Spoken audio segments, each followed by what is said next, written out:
रहा है। अमेरिका के पेंटागन के फॉर्मर टॉप ऑफिशियल ने यह खुलासा किया है। ये तमाम खबरें आपके लिए समेट कर लाया हूं, समेट कर यह भी लाया हूं कि कैसे प्रतिशोध के दौरान ही भारत का शौर्य एक बार फिर से आकाश में है। मेजर गौरव आर्य मेरे साथ इस चर्चा में जुड़ रहे हैं और चर्चा में जुड़ेंगे एक और खास मेहमान, लेकिन पहले खबर देख लीजिए जरा। ऑपरेशन सिंदूर के जाबाजों से मिले रक्षा मंत्री राजनाथ सिंह। श्रीनगर के बादामी बाग छावनी में जवानों से मुलाकात की रक्षा मंत्री राजनाथ सिंह ने कहा, पाकिस्तान को भारी कीमत चुकानी पड़ी। रक्षा मंत्री राजनाथ सिंह ने, आपको याद होगा, ऑपरेशन सिंदूर के पहले एक जगह कार्यक्रम में यह कहा था कि देश जो चाहता है वो होगा, और आज जब वो हुआ है जो देश चाह रहा है, वो उसके बाद पहुंचे जम्मू और कश्मीर। जाहिर है ये घाव यहीं पर भारत माता को दिया इन आतंकवादियों ने, जिसके बाद फिर ऑपरेशन सिंदूर आपने देखा, और यहां पहुंचकर जब वो जवानों से मिले तो जोश देखिए किस कदर हाई है। प्रधानमंत्री नरेंद्र मोदी जब पहुंचे थे जवानों के बीच तो आपने देखा था गगन भेदी नारे लगे थे भारत माता की जय के, और आज वैसा ही एक बार फिर दिखाई दिया। आतंकियों ने पहलगाम में धर्म पूछकर हमारे निर्दोष लोगों को मारा। उसके बाद आपने जो जवाब दिया उसे पूरी दुनिया ने देखा है। उन्होंने यह नहीं सोचा कि आम नागरिकों ने उनका क्या बिगाड़ा है, उन्होंने ऐसा क्या किया है कि उन्हें मार दिया जाए। पर मैं यह कहना चाहूंगा, आतंकियों ने भारतीयों को धर्म पूछकर देखकर मारा, धर्म पूछकर मारा, तो हमने आतंकियों को उनका कर्म देखकर मारा है। धर्म देखकर उन्होंने मारा और हमने कर्म देखकर मारा। कर्म कैसे हैं तुम्हारे? इंसानियत के खिलाफ ही अगर हो जाओगे तो असल में तो कुरान भी ये कहती है कि एक मासूम इंसान का अगर तुम कत्ल कर रहे हो तो तुम समूची इंसानियत का कत्ल कर रहे हो। आइए ये खबर देखिए, भारतीय हथियारों का दुनिया भर में बज रहा है डंका। दुनिया भर में भारतीय हथियारों की मांग बढ़ गई है। कई देशों में आकाश मिसाइल सिस्टम की डिमांड। आर्मेनिया को आकाश की दूसरी खेप देगा भारत। जुलाई में दूसरी खेप की सप्लाई की जाएगी। तो भारतीय शौर्य का यशगान आकाश में है, और यहां यह भी स्पष्ट कर दिया गया है कि हम धर्म के आधार पर विभेद नहीं करते। जो इंसानियत के खिलाफ काम करता है उसका काम देखकर उसके साथ व्यवहार किया जाता है। मेजर गौरव आर्य जी, बहुत साफ संदेश है, और मुझे लगता है कि जितनी एम्बिग्विटी बीते दिनों अगर कहीं रह भी गई थी तो अब एकदम साफ हो गई। नहीं, बिल्कुल मुझे लगता है कि रक्षा मंत्री जी ने बिल्कुल दो टूक शब्दों में बताया, और बहुत अच्छी बात करी कि तुमने धर्म देख के मारा, हमने तुम्हारा कर्म देख के मारा। यानी कि वी टारगेटेड टेररिस्ट स्पेसिफिकली। हमने चुन चुन के सिर्फ आतंकियों को मारा है। हमारा कभी ये मतलब था नहीं, और ना हमने किसी सिविलियन को हाथ लगाया, और फौज के ऊपर तभी हमने हाथ लगाया पाकिस्तान में जब उन्होंने हमारे ऊपर हमला करा, वरना हमारा शुरू से ही ये कभी मंशा नहीं थी कि हम पाकिस्तानी आर्मी को भी टारगेट करें। It was initially a purely anti terrorist operation.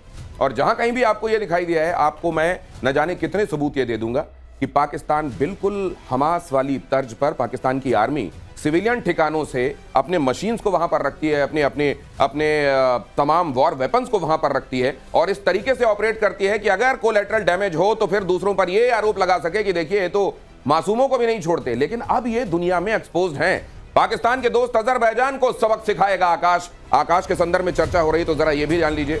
Air vice marshal पीके श्रीवास्तव आकाश की मैन्युफैक्चरिंग से लेकर उसकी बहुत सारी कहानी जानते हैं और हमारे साथ जुड़ने वाले हैं। आपको वो भी बताएंगे आकाश, जिस तरीके से आकाश के जो शेयर हैं वो सोर कर रहे हैं। आकाश की डिमांड से खौफ में है तुर्की और अजरबैजान। आर्मेनिया को सप्लाई करने से अजरबैजान की नींद उड़ गई है। आप जानते हैं अजरबैजान और टर्की ये दो ऐसे देश हैं जिन्होंने खुलकर पाकिस्तान का समर्थन किया था, और अब आर्मेनिया को, आप जानते हैं अजरबैजान और आर्मेनिया के बीच में लगातार संघर्ष चलता रहता है, और आर्मेनिया को आकाश मिलने से अजरबैजान और टर्की की टेंशन बढ़ी हुई है। आकाश के संदर्भ में चर्चा हो रही थी। श्रीवास्तव सर, आपका इंतजार हो रहा था बड़ी शिद्दत से कि आप जरा ये बताएं कि आकाश जब बना रहे थे आप लोग, जब ये कॉन्सेप्ट के तौर पर आपके सामने आया था, आपको लग रहा था कि बड़े बड़े एयर डिफेंस सिस्टम की छुट्टी करने वाला है? आपने जो कहा ना, आजकल आकाश का नाम आयरन डोम 2 करके चल रहा है। तो जब हम लोग बना रहे थे और इसके हम परीक्षण कर रहे थे और इसको हम टेस्ट कर रहे थे, तो हमारे पास, हम ये कहते हैं, बैटल हार्डेंड वेपन सिस्टम की कोई हमारे साथ वो नहीं थी, क्योंकि किसी बैटल फील्ड में इस्तेमाल नहीं हुआ था।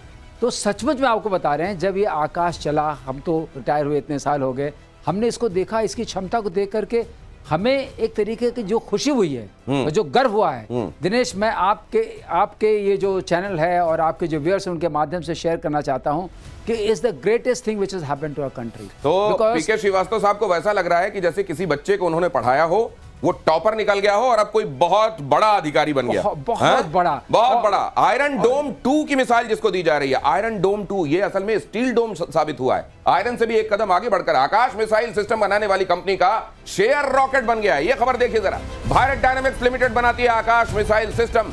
भारत डायनेमिक्स लिमिटेड के शेयर में आज भी बढ़ोतरी देखी गई। भारतीय हथियारों की मांग से डिफेंस शेयरों में तूफानी तेजी। हिंदुस्तान ये जो नई परिभाषा गढ़ रहा है, एक मैं चीज कह दूं, हाँ, क्योंकि इसमें मैं शामिल हूं। हाँ जी, ये जब हमने जब ज्वाइन किया था तो भारत डायनेमिक्स लिमिटेड जो है वो एंटिटी लिस्ट पे था।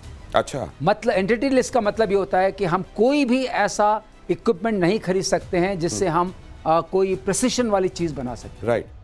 फ्लो फॉर्मिंग एक ऐसा इक्विपमेंट है जिसकी जरूरत पड़ती है रॉकेट मोटर बनाने के लिए, जिसके बिना कोई मिसाइल बन नहीं सकती है। ठीक है। तो वो एक बहुत बड़ा अवरोध था, आप तो प्रतिशोध कहते हैं, वो बहुत बड़ा अवरोध था, लेकिन उसको हमने किसी तरीके से पूरा किया। उसके बाद हम एंटिटी लिस्ट से बाहर आए। तो हमारे मन में, हम लोग जब बोर्ड में बैठे तो हमने कहा कि हम सारे जो हमारे शेयर्स हैं वो गवर्नमेंट के पास हैं, क्यों नहीं थोड़े से पब्लिक में लाएं जिससे पब्लिक का पार्टिसिपेशन हो, उनके अंदर भी जोश आए। और आज देखिए शेयर ऊपर चढ़ रहा है और आपके माध्यम से सब लोग जान रहे हैं कि भारत डायनेमिक्स से शेयर खरीदो। नहीं तो ये दुनिया में जो हथियार निर्माता आज तक रहे थे, और दूसरा जब भारत ये कहता है ना कि भारत का अभ्युदय होगा तो पूरी दुनिया का मंगल होगा। भारत मिलिट्री इंडस्ट्रियल कॉम्प्लेक्स में वैसे यकीन नहीं रखता जैसे दूसरे देश रखते हैं कि कॉन्फ्लिक्ट पहले घाव पैदा करो और फिर मरहम बेचो। नहीं, जहां घाव हैं, मौजूदा घाव हैं, उनके लिए हमारे पास मरहम है, उनको ठीक करेंगे। क्या मैं ठीक कह रहा हूं मेजर गौरव आर्या? नहीं, बिल्कुल, आप बिल्कुल ठीक कह रहे हैं। और दूसरी एक और बात है ना कि किसी भी देश के, मैंने एक बात नोट करी है बड़ी, ये जो तुर्की की आजकल बात हो रही है दिनेश, मैं आपको बताता चलूं, बड़ा बुरा लगा क्योंकि जब हमने तुर्की की मदद करी थी ना, उसका नाम था ऑपरेशन दोस्ती। आप सोच लीजिए, आपने उनके सामने दोस्ती का हाथ बढ़ाया और आपको नहीं पता था वो हाथ नहीं है, वो सांप है, वो डस लेगा। आज की तारीख में वही मैंने वो इमेजेस देखी आज दोबारा जाके। ये ऑपरेशन लॉन्च करा इंडियन आर्मी ने, सबसे पहले भारतीय सेना वहां पे पहुंची, नेवी एयरफोर्स का पूरा, और वहां पे जाके हम लोगों को मलबे से निकाला। एक मेजर बीना तिवारी हैं, I hope I have the name of the officer correct, वो जा रही हैं। उनकी एक इमेज है कि बुढ़िया तुर्किश औरत उनको गले से लगा रही है और उनको आशीर्वाद दे रही है, और बड़ी हार्ट टचिंग इमेजेस थी। और आपको पता है उन लोगों ने क्या बोला कि हम आने वाली नस्लों को बताएंगे कि किस तरीके से भारतीय आए थे और भारतीयों ने हमारी मदद करी थी। ये बताया उन्होंने। ये लोगों खुद याद नहीं रख पाए, नस्लों को क्या बताएंगे? नहीं, सुनिए साहब, 2023 को ये बोला कि आने वाली नस्लों को बताएंगे, और 2025 में जो भारतीय शहरों के ऊपर जो ड्रोन मंडरा रहे हैं वो तुर्की के बनाए गए। ये मैं आपको बताना चाह रहा हूं। एक होता है कि आप कृतज्ञ होते हैं, और कृतज्ञता पर्सोनिफाइड कैसी होती है। आपके दुख में, आपके दर्द में, आपके यहां जलजला जब आया, भूकंप में आप सब नीचे दबे हुए थे, उस समय भारत ने हाथ बढ़ाया, दोस्ती का फर्ज निभाया, खुद बढ़कर यह पहल की, और आपने देखिए क्या किया। ऑपरेशन सिंदूर में मेक इन इंडिया के हथियारों की धाक, पाकिस्तानी ड्रोन्स को आकाश ने चटाई धूल। ये खबर देखिए, दुनिया का बेहतरीन एयर डिफेंस सिस्टम बनकर उभरा है आकाश। क्या है खासियत इसमें? जब तमाम दूसरों की बात की जाती है, इसकी एक वो यूएसपी क्या है जिसकी वजह से आकाश है? श्रीवास्तव सर, आकाश है क्योंकि ये टारगेट को समझ सकता है, ट्रैक कर सकता है और निशाने पर एकदम मार सकता है। तो यही तो बाकी भी करते हैं। यही बाकी नहीं कर पाते हैं। हम में एक प्रोबेबिलिटी होती है। आपको बता दें, जितने एयर डिफेंस सिस्टम्स होते हैं, मिसाइल सिस्टम्स होते हैं, उस सब में एक प्रोबेबिलिटी ऑफ डिस्ट्रक्शन होता है। वो प्रोबेबिलिटी आपकी किसी की 86% है, किसी की 88% है, इसकी 96% प्लस है, जो अपने आप में एक अलग बात है। अगर आपने 2 लॉन्च कर दिए तो 99% है सैल्वो मोड में। तो ये है प्रिसिशन है इसकी खास बात। और दूसरी खास बात है कि और लोगों से कंपेयर करेंगे, इतना प्रिसाइज इक्विपमेंट जो इतना हाईली मोबाइल है और इतना अवेलेबल है, वो आपको सस्ते दामों में भी मिलेगा। तो न सिर्फ प्रिसीजन इतना खतरनाक कि लगभग अमोघ अस्त्र है कि निकला तो हिट करके टारगेट को नष्ट करके आएगा, और यह भी कि दूसरों से बहुत कॉस्ट इफेक्टिव है। तुर्की और अजरबैजान पर हिंदुस्तान के स्ट्राइक, अजरबैजान के दुश्मन नंबर 1 को दिए गए हैं हथियार। भारत के आकाश से अजरबैजान को एक साफ संदेश चला गया है, आर्मेनिया अब पहले से ज्यादा मजबूत है। ये जब यूएसएसआर का विघटन हुआ, असल में पाकिस्तान ने सबसे पहले रिकॉग्नाइज किया इसको, अजरबैजान को, कि हाँ तुमको देश के तौर पर हम मान्यता देते हैं। जैसे अगर मुर्गा बांग नहीं देता तो सवेरा नहीं होता, लेकिन मुर्गे की उस बांग को ऐसा आज तक निभा रहा है, अजरबैजान को भी समझ में नहीं आ रहा है कि वो किसको पाल रहा है। मेजर आर्या। नहीं, बिल्कुल, आपने बिल्कुल ठीक बोला। और ये पाकिस्तान का, देखिए पाकिस्तान क्यों करता है ये सब, मैं आपको बताता हूं। पाकिस्तान का कोई लेना देना नहीं है, ना पाकिस्तान अजरबैजान को सपोर्ट कर सकता है, ना पाकिस्तान अजरबैजान को कुछ दे सकता है। हाँ, ये कह सकता है कि हाँ ठीक है, हमने आपको सबसे पहले डिप्लोमेटिक मान्यता दी, आप एक काम करिए, JF-17 हमसे खरीद लीजिए। तो पाकिस्तान पुश भी कर रहा है, लेकिन पाकिस्तान कुछ देने की हालात में नहीं है उसको। Pakistan cannot give anything. Pakistan सिर्फ दूर से so called diplomatic support, so called के OIC में जाएंगे, ऑर्गेनाइजेशन ऑफ इस्लामिक कोऑपरेशन, वहां पे जाके पाकिस्तान बोल देगा हम आपके साथ खड़े हैं, एक अपना जो वोट बनता है वोट दे देगा। उससे ज्यादा पाकिस्तान से आप उम्मीद ना रखिए। हम बहुत जा रहे थे बाकू, लेकिन अगर आपका चरित्र होगा जैसे कि एक डाकू तो फिर आप सावधान रहिए। अब आकाश में भी निगाह रखिए। और तुर्की के खिलाफ भारत की एक और स्ट्राइक। तुर्की की कंपनी सेलेबी एविएशन से करार रद्द। सेलेबी एविएशन के साथ भारत का करार रद्द। भारत में 9 एयरपोर्ट्स की ग्राउंड हैंडलिंग देखती रही है कंपनी। तो सेव बंद, मार्बल बंद, मकलावा बंद, साथ में वहां शूटिंग बंद। और अब यह भी देख लीजिए कि यहां जो एयरपोर्ट संभालने का काम जो मिला हुआ था साझेदारी में, वो भी बंद, क्योंकि यहां ये जनभावना इसको लेकर लगातार उबाल मार रही है कि अब वो लोग बिल्कुल बर्दाश्त नहीं है जिन्होंने हिंदुस्तान के साथ वफादारी नहीं निभाई। नहीं, बिल्कुल। और भारत ने, मुझे ऐसा लगता है कि बहुत ज्यादा कॉम्प्रोमाइज करा है, क्योंकि तुर्की जो पाकिस्तान प्रेम है उसका नया नहीं है, आज से नहीं, शुरू से ही पाकिस्तान प्रेम है। और जिस तरीके से तुर्की अपने कमेंट्स पास करता है कश्मीर को लेकर, जिस तरीके से वो वोटिंग करता है, ये किसी से ढकी छुपी बात नहीं है। फिर भी भारत ने कॉम्प्रोमाइज करा। भारत ने बोला कोई बात नहीं, आप हमारे खिलाफ भी अगर बोलते हैं आपका अधिकार है बोलना, लेकिन जब आप ऐसे यंत्र देंगे, ऐसे तंत्र देंगे पाकिस्तान को जिससे भारतवासियों की जान जाएगी या जा सकती है, उनके जान और माल को खतरा हो सकता है, फिर भारत को एक्शन लेना था। लेकिन सबसे बढ़िया बात दिनेश, मैं आपको बताऊं, सरकार के पहले लोगों ने एक्शन ले लिया। आपने बात नोट करी है? सरकार ने बाद में ये रद्द करा। सरकार को क्योंकि टाइम लगता है, 2-4 दिन सोचे, लोगों ने बोला कैंसिल, सब कुछ कैंसिल। और वहां पे टूरिज्म को पड़ रही है मार। और सोशल मीडिया पे तुर्की वाले ये पूछ रहे हैं कि भाई साहब हमसे गलती क्या हो गई। गलती वही हो गई जब ऑपरेशन दोस्ती था ना, दोस्ती निभा लेते तो बहुत फायदा।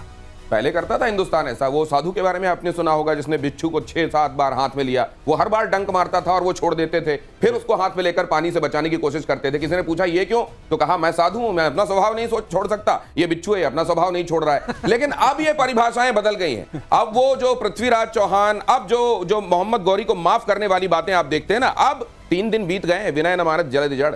अब तो दोस्ती भी नहीं भूलेंगे और बदला भी नहीं भूलेंगे। पाकिस्तान पर विदेश मंत्री एस जयशंकर की 2 टूक। पाकिस्तान के साथ संबंध सिर्फ द्विपक्षीय, पाकिस्तान से सिर्फ आतंकवाद पर बात, पाकिस्तान से सिंधु जल संधि स्थगित रहेगी, अबेंस में रहेगी, सीमा पार से आतंक रोके पाकिस्तान। ये भी एक उनके लिए ऐसा हो गया है, हर दिन का हो गया ये रोना। समझिए, एक तो होता है किसी दिन आपने आके किसी साल भर में 1 आध दिन आके आपने 2-3 चपत मार दी और चले गए। एक हर दिन पता नहीं है कि आज सूखा रहेगा, आज पानी आएगा कि बाढ़ आ जाएगी, ये नहीं मालूम है। और ऐसी स्थिति में जीना पाकिस्तान के लिए बहुत बहुत दुश्वार है। ये कितना मुश्किल है, ये मेजर गौरव आर्य आपको बताएंगे। नहीं, एक और चीज, अब पाकिस्तान में जो असली डिलेमा है पाकिस्तान में, जिसमें वो पड़ गए हैं कि भैया एक दिन ठीक है, सोमवार के दिन पियोगे, बुधवार के दिन दोगे, फिर उसके बाद सैटरडे को पियोगे। ये हो गया है आप दोनों काम नहीं कर सकते पाकिस्तान में साहब। जिस दिन मोदी जी ने रोक दिया उस दिन रोक दिया, जिस दिन छोड़ दिया उस दिन धो लिया, फिर मोदी जी ने रोक दिया फिर छोड़ दिया। तो ये चल रहा है पाकिस्तान में, अब रोक रहे हैं छोड़ रहे हैं पानी। तो जब तक उनको गर्मी लगती है पंखा गायब हो जाता है, और जब तक ठंड लगने वाली होती है कंबल छीन लिया जाता है, और ये जारी रहेगा। भारत पाकिस्तान में सीज फायर वाले बयान से पलटे ट्रंप। एक और देखिए, ट्रंप पता नहीं, मुझे लग रहा है कि ट्रंप को भी इस समय उन्होंने भी एक रिकॉर्ड कायम करने का सोच लिया है। ऐसे बयान दूंगा मैं, और शायद हो सकता है भाई साहब, आज की दुनिया जो है अनप्रिडिक्टेबिलिटी को सलाम करती है। कब कौन क्या कर दे, ऐसे लोग जो होते हैं ना, उनको आप देख लीजिए। नॉर्थ कोरिया समझ में नहीं आता, दुनिया हमेशा सहमी रहती है। ट्रंप कभी समझ में नहीं आते कि जो कहा है उस पर टिकेंगे कि नहीं, उनकी भी ये वैल्यू बन गई है। अपने बयान से पलट गए हैं एक बार फिर से। कतर में अमेरिकी राष्ट्रपति ट्रंप का बयान, मैंने भारत पाक के बीच में मध्यस्थता नहीं कराई, सिर्फ तनाव सुलझाने में मदद की थी। सुन लीजिए।